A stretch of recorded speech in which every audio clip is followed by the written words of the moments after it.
comedians for the show, but I know y'all still feeling good. Make some noise for the hometown boy from Omaha, Nebraska, Pete Sakaris.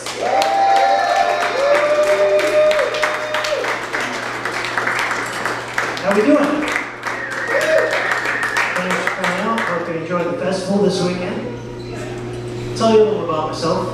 The world will soon celebrate Cerebral Palsy Awareness Day, and I have cerebral palsy, so I'm very aware of it.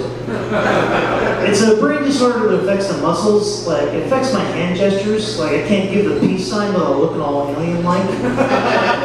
I can't give something my approval without giving it a weird thumbs up. And I can't flip someone off without looking like I'm about to stab them. It affected me socially too. Like, you probably had a cool nickname on the playground, like Big Bad Tony or Knuckles. Mine was Helmet Boy. But on the plus side, having cerebral palsy means that I never get offended when someone says, "Hey, what are you getting all bent out of shape for?" I'm like, "Oh, no reason. I was just born that way." You ever get reminders from the universe of where you're at in life? Like, I was in the frozen pizza aisle recently. I picked one out and said right on the box, and I'm not making this up, "I'm single." And I looked right at it and I went, "Me too, pizza. Me too." But I am single. That's about the reaction that deserves. And I'm trying to get back into the dating thing, and I believe it's what you like, not what you are like. Like, I've worked in offices for most of my life, so I guess you could say I'm a real freak in the spreadsheets. Like, ooh, a pivot table with a complicated formula. Wow. But no matter what, I always excel in bed. Come on! It's comedy. I don't drink, I don't smoke, I don't do drugs, but this one time, my friends made me take a shot of an unholy concoction known as Rumplemints, and it was disgusting. It tasted like Altoids and fascism.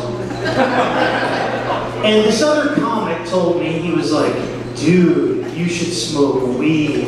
And he followed that up with, "It would cure your cerebral palsy." The joke almost writes itself because there is no cure. And I've never done drugs, so the only tripping I do is over my own feet. Glad you guys are with me on that one. I turned 37 recently, and no, it's not great, I'll tell you why. Like, I'm starting to notice differences already. Like, if 27-year-old me went to get a massage from a hot chick, at the end he'd say stuff like, "Was it as good for you as it was for me?"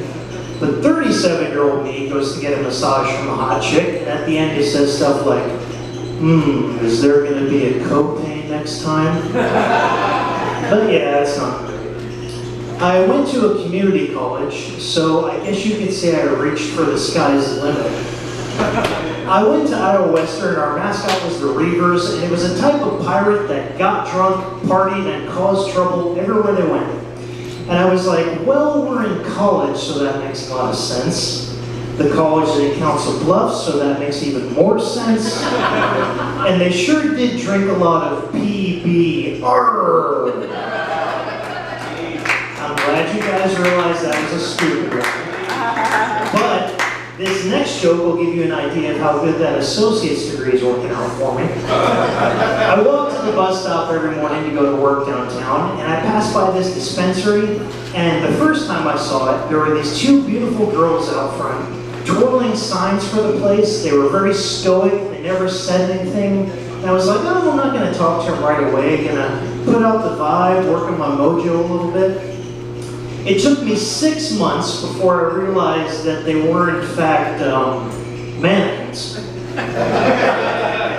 So, one of my favorite things to do to amuse myself is no matter what Chinese fortune I get, just add "in bed" to the end of it. Like, I had one last week that said, "Politeness costs nothing but gains everything in bed." And I can picture it now. "Pardon me, madame, may I have this fuck?"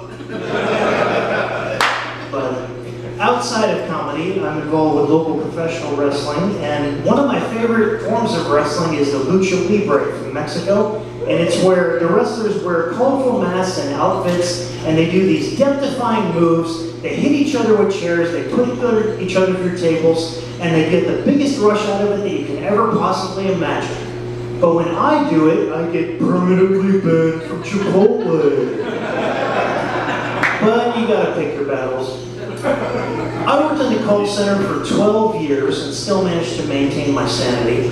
And I found out pretty quick that you only work in a call center for way too long when someone hugs you, and the first thing out of your mouth is, "Thank you for holding me." It came in handy when I ever got into an argument because someone would be yelling at me, cussing up a storm, and I'd be like, "I'm sorry, I didn't catch that. Please try again." But I knew I was in trouble when I had a girl in bed with me, and that's not the joke. Now, let's not kid ourselves. I'm fully vaxxed, sharp as a tack, and tasty like a snack. But I just panicked and went, "Before we continue, I must advise you that for quality purposes, the sex may be monitored or recorded." Going back to the wrestling thing, I realized that some of my favorite wrestlers could never be anything else. Like, what if Macho Man Randy Savage hung up the boots and decided to become, I don't know, a marriage counselor?